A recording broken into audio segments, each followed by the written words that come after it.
မင်္ဂလာပါရှင်အခုသုံးပညာဌာနပြင်မှာကကြတော့ရင်သားပတ်တန်ရဲ့ထောက်လေးမျိုးအကြောင်းလေးပညာဌာနပြင်မယ်နော်ရင်သားရဲ့သားလေးမျိုးအကြောင်းကကြတော့သူ live မှာတေးဆက်ရှင်းပြပေးထားပြီးပြီနော်ဒါပေမဲ့အခုကကြတော့ဒုတိယအခအနေနဲ့နောက်ထပ်ပညာဌာနပေးတာချင်းဖြစ်တဲ့အခုတော့ not fit ထောက်ပေးထားတဲ့ဒီရင်သားရဲ့မလက်ချေခံထောက်လေးမျိုးအကြောင်းကိုအခုဒုတိယအခအနေနဲ့ဆက်ပြီးတော့လေ့လာကြမယ်နော်ဒါဆိုပထမဦးဆုံးအနေနဲ့ဒီပတ်တန်တစ်ကကြတော့ဘသူတွေတက်လဲဆိုတော့လက်ပင်နဲ့ပြမဝချင်ဘူးလက်ပင်တက်ပဲလို့ချင်တယ်ဒါပေမဲ့ရင်သားပတ်တန်နဲ့လည်းတွားချင်တယ်ဆိုရင်ဒီနံပါတ်တောင်းလေးတောင်းမယ်နော်နံပါတ်1တောင်းလေးကကြတော့ဒါလက်ပင်အပိတ်တမအတွက်လက်ပင်တက်ကြကြလူအတွက်ဒါမဲ့နောက်ပြီးလို့ရှိရင်ပေါ်လီကျိုးမလဲချင်တဲ့လူအတွက်ဒါပတ်တန်နဲ့တွားချင်လို့ရှိရင်နံပါတ်1အတန်းလေးတွားမှာပေါ့နော်ခုသုံးဝတ်တာလေးကကြတော့နံပါတ်1ဒါပတ်တန်နဲ့တောင်းတာချင်းဖြစ်ပါတယ်ဒီနံပါတ်1တောင်းလေးကကြတော့ကိုကလက်ပင်အပြဲမကြိုက်လက်ပင်တော်ရောင်လောက်ပဲလို့ချင်တဲ့လူအတွက်ပေါ်လီကျိုးဖောင်းအောင်ဝတ်ချင်တဲ့လူအတွက်ဆိုနံပါတ်1ဒါပတ်တန်လေးတောင်းနော်ဒီနံပါတ်1ဒါပတ်တန်နဲ့တွားမယ်ဆိုရင်သူရဲ့လောက်ဆိုင်ချက်က ABC အချက်4ချက်ပဲရှိတာနော်ဒါမှဆိုရင်နံပါတ် A ချက်ဂျိုင်းကို3ပုံပေါ့မယ်ဒါဆိုဂျိုင်းကို3ပုံလိုက်ပါမယ်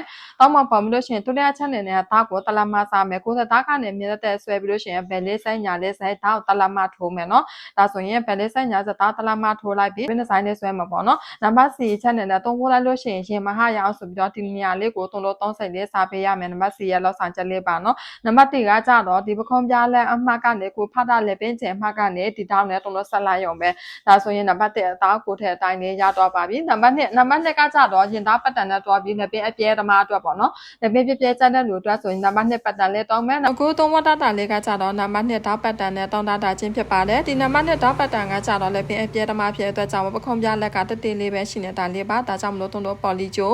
လဲပြီးပို့ပေးရမယ်နော်နံပါတ်2ပတ်တန်လေးကပထမဆုံးလောက်ဆောင်ရမယ့်ချက်ကနံပါတ် A ချက်လေးပေါ့နော်နံပါတ် A ချက်ကရင်သားဆိုတော့ရင်သားမြင်တဲ့ကြောင်းဆွဲမယ်ဒီလက်ပင်အပြတ်သမားအတွက်ရင်သားပတ်တန်တော့တွားမယ်ဆိုရင်သားမြင်တဲ့ကြောင်းဆွဲမယ်နံပါတ် B ချက်ကဂျိုင်းကို3ပုံပေါ့မယ်ဂျိုင်းကို3ပုံပေါ့လို့ရှိရင်အောက်ဆုံးပုံလေးကိုတလမခွဲဝင်ပြီးလို့ရှိရင်လက်ပင်ကိုဖောက်ချင်တဲ့လက်ပင်ဒီဇိုင်းလေးဖားလိုက်မယ်လက်ပင်ကကြီးလေးဖားလိုက်မှာပေါ့နော်ကိုလိုချင်တဲ့လက်ပင်လေးတောင်းလားကကြီးလားဝီလားချက်စိတ်ချယူနိုင်ပါတယ်စီချက်ကကြတော့3ပို့လိုက်လို့ရှိရင်ရင်မဟာရအောင်ဆိုပြီးတော့အဲ့ဒီရင်သားကိုဆွဲထားတဲ့အမှတ်ကနေတလမဝင်လိုက်ပါမယ်ရင်သားမြင်လေးဆွဲလိုက်ပါမယ်နံပါတ် D ချက်ကကြတော့ပခုံးလက်ကို3စိတ်စားပေးပါပြောရမယ်ဆိုဒီနေရာလေးပေါ့နော်တို့ဂျိုင်းအဝိုက်အတိုင်းပဲမသွားချင်ဘူးဒီဂျိုင်းအဝိုက်ကလေးမလို့ချင်ပခုံးပြလက်ကတက်ပဲလို့ချင်လို့ရှိရင်တို့3စိတ်ဝင်3စိတ်ချ3စိတ်ဝင်လေးယူပေးပါနော်ဒါဆိုရင်နံပါတ်2လေးနားလည်းလို့ထင်ပါတယ်ဒါဆိုနံပါတ်3လေးသွားမယ်နံပါတ်3လေးကကြတော့လက်ပင်အကျယ်လက်ပင်အပြဲဓမ္မအတွက်ပဲဒါပေမဲ့သူ့ရဲ့ပခုံးပြလက်ကဒီလိုမျိုးပခုံးပြလက်မရှိဘူးသူဟာကြအပေါ်ကနေအောက်ထိတစ်ဆက်ထဲလို့အခုသုံးဝတ်ထားတာလေးကကြတော့နံပါတ်3ကိုတဲ့တောက်လေးကိုတောင်းတာချင်းဖြစ်ပါတယ်ဒီနံပါတ်3ကိုတဲ့ဒါကကြတော့ပခုံးပြလက်မရှိဘူးဒီပခုံးနဲ့ဒီ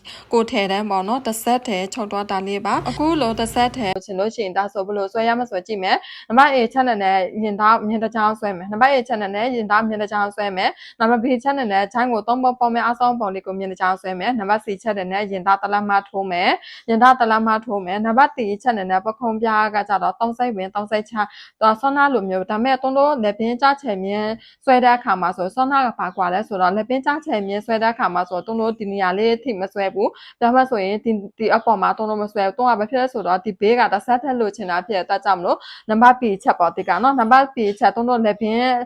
င်ဒီဇိုင်းလေးဆွဲတဲ့အခါမှာဆိုဒီပတ်တန်ပေါ်မှာမဖြတ်ဘူးဒီထိပဲဒီဇိုင်းဆွဲတဲ့အခါကျရင်ဒီရင်သားဆွဲတဲ့ထိပဲယူမယ်ဒီသူ့ရဲ့ပေါ်မှာမဖြတ်လိုက်ဘူးသူ့ရဲ့ပေါ်မှာဒီလိုမျိုးမဖြတ်ဘူးပေါ့နော်အကယ်၍ဖြတ်ခဲ့မှဆိုရင်တို့ပခုံးပြလက်လေး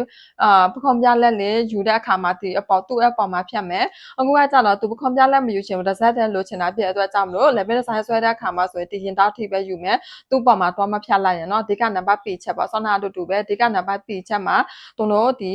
ီသူ့ရဲ့ပေါ်မှာဒီပတ်တန်ရဲ့ပေါ်မှာမဖြတ်တာတခုပဲနော်ဒါဆိုရင်တူပဲဒီနှစ်ခုတူပဲဒါကကြပခုံးပြလက်နဲ့ဒါကကြတစ်ဆက်တီးနဲ့ပေါ့နော်ဒါဆိုရင်ရလိုက်မှထင်ပါတယ်နံပါတ်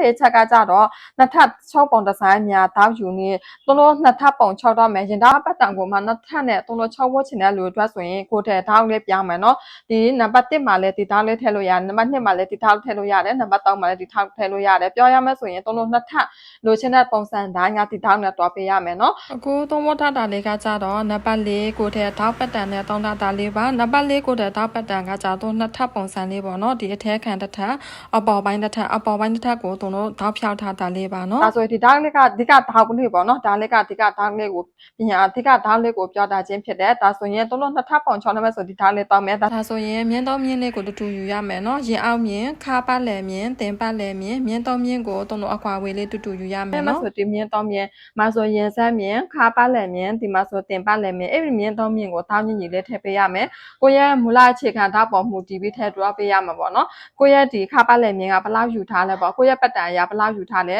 အဲ့ဒီခါပတ်လည်ထောက်ယူထားတဲ့အတိုင်းပဲဒီရင်အောက်မြင်းကလေးအဲ့ဒီကွာဝေးအတိုင်းပဲယူမယ်တင်ပတ်လည်အဲ့ဒီကွာဝေးအတိုင်းပဲယူလို့ရှိရင်မြင်းတစ်ဖြောက်တည်းဆဲလိုက်ရုံပါပဲနော်ပြောမယ်ဆိုရင်ဒီရင်ဆက်မြင်းရင်အောက်မြင်းဒုမောခါပတ်လည်မြင်းတင်ပတ်လည်မြင်းအဲ့ဒီမြင်းသုံးမြင်းလေးကိုညင်ညင်လေးယူပေးလို့ရှိရင်ရပြီနောက်လို့ရှိရင်ရင်ထက်မြင်းနဲ့ဒီလိုမျိုး white လေးယူလိုက်ရုံပဲနော်ဒါမှဒါလည်းတို့ဒီအကမြင်းသုံးမြင်းကညင်ညင်လေးယူမှဒါလည်းတို့ဓာတ်ဖြာရလွယ်မှာနော်ပြောမယ်ဆိုရင်ဒီအလားစင်အပိုင်းဒီအပြင်ပိုင်းမှာဆိုရင်တို့ဓာတ်ဖြာရမှာဖြစ်တဲ့အတွက်ကြောင့်မလို့အဲ့မျိုးမြင်းသုံးမြင်းကညင်ညင်လေးယူမှဒါလည်းတို့ဓာတ်ဖြာရလွယ်တာဖြစ်တဲ့အတွက်ကြောင့်မလို့အဓိကနှစ်ထပ်ပုံသွားတိုင်းအခုလိုမျိုးတောင်းနဲ့သွားပေးပါဒီလိုမျိုးရိုးတောင်းနဲ့သွားလို့မရဘူးเนาะဒီလိုနှစ်ထပ်ပုံသွားတိုင်းမှာဆိုဒီလိုမျိုးတောင်းထည့်ပေးပါပြန်ပြောမယ်ရင်အောက်မြင်းရင်အခါပတ်လည်မြင်းတင်ပတ်လည်မြင်းမြင်းသုံးမြင်းလေးကိုတံပိုးအကွာဝေးလေးညင်ညင်လေးယူပေးရမယ်ဒါမှတာလည်းတို့တောင်းဖြာလို့ရမှာเนาะဒါဆိုရင်ရှင်သားရဲ့မူလအခြေခံတောက်လေးမျိုးအကြောင်းလေးနားလည်လဲမျိုးတွန်းထင်ပါတယ်အားလုံးပဲဆင်ပြေကြပါစေเนาะ